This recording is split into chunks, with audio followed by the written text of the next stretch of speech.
Vamos a hablar de este tema, de cómo los que se sentían dueños de México se escandalizan cuando se revelan ejemplos de corrupción y tráfico de influencias. Como el caso de María Amparo Casar, que fue expuesto en la conferencia matutina por Liz Vilchis. Escuche usted lo que dijo en Palacio Nacional del proceder de la señora Casar. Muchos casos de corrupción alcanzan a una celebridad, tanto que marcan épocas en las que surgen. Pero cuando un caso de corrupción alcanza a quien se presenta como paladín anticorrupción, se vuelve un escándalo mayor. La presidenta de Mexicanos a favor de la corrupción y la impunidad, María Amparo Casar, recibió indebidamente de Petróleos Mexicanos durante 20 años una pensión y un seguro que sumaron 48 millones de pesos. En octubre de 2004 falleció su esposo, Carlos Fernando Márquez Padilla García. Se quitó la vida en las instalaciones de Pemex. Aunque el dictamen pericial concluyó que se privó de manera voluntaria de la vida, en Pemex actuaron en ese tiempo como si se tratara de un accidente y establecieron una pensión de 125,000 pesos mensuales para Amparo Casar. Debido a una denuncia, Pemex revisó el caso de Márquez Padilla y la pensión de Amparo Casar. En febrero de 2024 se le suspendieron los pagos por prestaciones y se realizaron las denuncias contra quienes participaron en las instancias correspondientes. Estos son los hechos. En respuesta, la presidenta de Mexicanos a favor de la corrupción asegura que no sabía que su marido se quitó la vida, ya que dice que siempre pensó que habría sido un accidente de trabajo. ¿No les parece extraño? Porque es difícil creer que cuando sus abogados pidieron cambiar el dictamen pericial para que se estableciera que el fallecimiento fue por un accidente de trabajo y no por suicidio. Es una ironía que quienes en los últimos años alegan tener el monopolio de la verdad y del combate a la corrupción, la realidad es otra, que estén implicados en actos de corrupción. Tras la revelación, salieron a opinar intelectuales de la derecha, políticos conservadores, periodistas y representantes de esa sociedad civil que no sabemos qué significa, pero que no representa al pueblo de México, hasta comediantes, imagínense. Se escandalizaron por la difusión de datos personales y atacaron al presidente de la República. Hay que decir, muchas de esas aseveraciones fueron mentiras, ofensas y ataques sin fundamento. Pero, ¿qué creen? Así, guardándose, por complicidad, no sabemos, no dijeron una sola palabra sobre la corrupción denunciada. Estuvieron muy activos, ustedes los vieron, el exministro de la Corte, José Ramón Cosío, la señora, mucho texto que no podemos mencionar en esta conferencia, Dolia Esteves, Héctor Suárez Gómez, Juan Omar Fierro, Ricardo Alemán, por supuesto, Pablo Magluf. Y hay que decir una cosa, para aclarar esto, bueno, más bien, primero vamos a otro hecho que sucedió, porque ellos fueron los que desencadenaron el nado sincronizado en contra del presidente, pero pues por supuesto que no dijeron ni una sola palabra sobre los actos de corrupción. El INAI, rapidísimo, así, nada, pues terminó la conferencia y unas horas más tarde informó que inició una investigación de oficio por la divulgación de datos personales contenidos en diversos documentos del expediente del caso Márquez Padilla. Lo contradictorio de este caso, de este anuncio que hace el INAI, es que la Ley General de Datos Personales, en sus artículos 112 y 115, dice a la letra: no podrá invocarse el carácter de reservado cuando se trate de información relacionada con actos de corrupción de acuerdo a las leyes aplicables. Esto desmiente que se revelaron datos personales de manera indebida, porque los actos que denunció el director de Pemex son de corrupción, son actos de corrupción que deben ser investigados, y en eso van.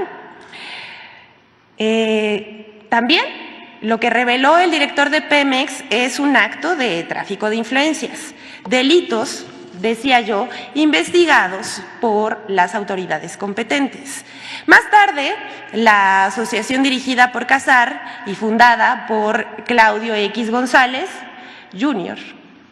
emitió una carta firmada por muchos personajes de la oposición, periodistas, los que llamamos abajofirmantes, como Lorenzo Córdoba y Ciro Murayama. Ustedes recordarán que estos dos personajes no solamente son opositores al gobierno del presidente Andrés Manuel López Obrador, sino también fueron consejeros del INE, un INE demasiado opaco.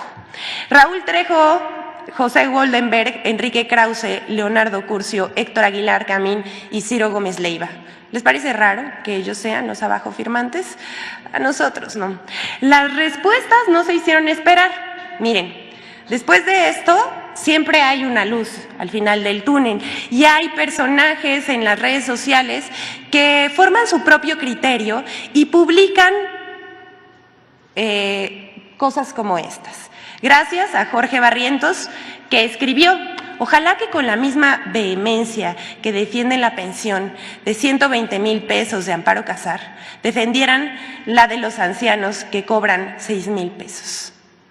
Y es absolutamente cierto, ellos nunca se han pronunciado a favor de los programas sociales ni por la vejez digna, pero sí por una señora que se enriqueció presuntamente con el dinero del pueblo de México. Hasta aquí lo expuesto para que cada quien forme su criterio sobre los hechos. Y vamos a exponer también sobre este caso qué pasó en las redes sociales, sobre todo en la red social X. Más del 80% de las cuentas que defendieron a Amparo Casar también participan en la campaña de #NarcoPresidente. En la última semana, tras darse a conocer el caso de corrupción de la presidenta de Mexicanos a favor de la corrupción, se lanzó una campaña en redes sociales para apoyarla y atacar al presidente. Estas son, estamos viendo en la pantalla, las principales cuentas que apoyaron en X a Casar. Ustedes las están viendo, hay algunos personajes que por supuesto no podemos mencionar, pero a los que sí es a Claudio X González, Emilio Álvarez y Casa, Jorge Triana, Mexicanos a favor de la corrupción, Sociedad Civil MX, y decía yo, es un largo etcétera, pero estas fueron las 10 principales cuentas con más alcance que apoyaron a Casar y atacaron al presidente. Lo más interesante de esto es que 8 de cada 10 cuentas que defendieron a Amparo Casar en redes también impulsaron la etiqueta de narcopresidente en las últimas semanas. Aquí vamos a ver la gráfica. Imagínense, y queda muy claro que la guerra sucia continúa, aunque ya no tiene efecto, hay que decirlo. No sabemos, aquí están, la próxima por favor, están todos los hashtags que han promovido. Hay que decir que estas cuentas que promovieron desde el inicio, desde el 31 de enero de 2024, la etiqueta narcopresidente, que es pues de guerra sucia contra el presidente Andrés Manuel López Obrador, también ha apoyado a personajes de la oposición o se ha montado en campañas de desinformación con temas, la verdad es que bastante lacerantes para el pueblo de México. Vamos a ver.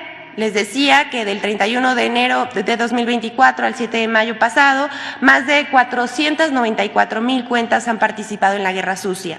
Se han compartido más de 30 millones de mensajes en la plataforma X, sin contar otros hashtags que tratarían de vincular al presidente, al gobierno y a una candidata con el narcotráfico. Sin embargo, el 95% de estas cuentas que participan en esta etiqueta pertenecen a un troll center con cuentas automatizadas. Un dato relevante es que solo el 1.4% de estos tweets son originales, el resto son retweets, citas y solo para inflar la tendencia. Hemos identificado además 10 cuentas que han dado mayor impulso a las tendencias contra el presidente en la red social X en la semana del 29 de abril al 5 de mayo. Entre ellos destacan otra vez Claudio X González Jr., Javier Lozano, José Díaz Machuca, Sergio Negrete, entre otras, que apoyaron también a la presidenta de Mexicanos a favor de la corrupción. Bueno, La campaña La Guerra Sucia continúa en la red social X. Vamos a seguir informando con más hallazgos que veamos. Esta es un pedacito de quiénes quieren los bots. Y vamos a terminar esta sección con 2 temas más. El clasismo de algunos personajes permite hablar sobre la discriminación y el racismo que persisten en nuestra sociedad. Las noticias falsas, las estrategias de desinformación manipulan los prejuicios para generar antipatías y odio hacia quienes se descalifica, sea una persona o un grupo social. En nuestro país el clasismo está asociado con el racismo, pero llama la atención cuando sale a relucir sin ningún sentimiento de culpa. O sea, lo expresan como si lo que dijeran no tuviera ninguna consecuencia.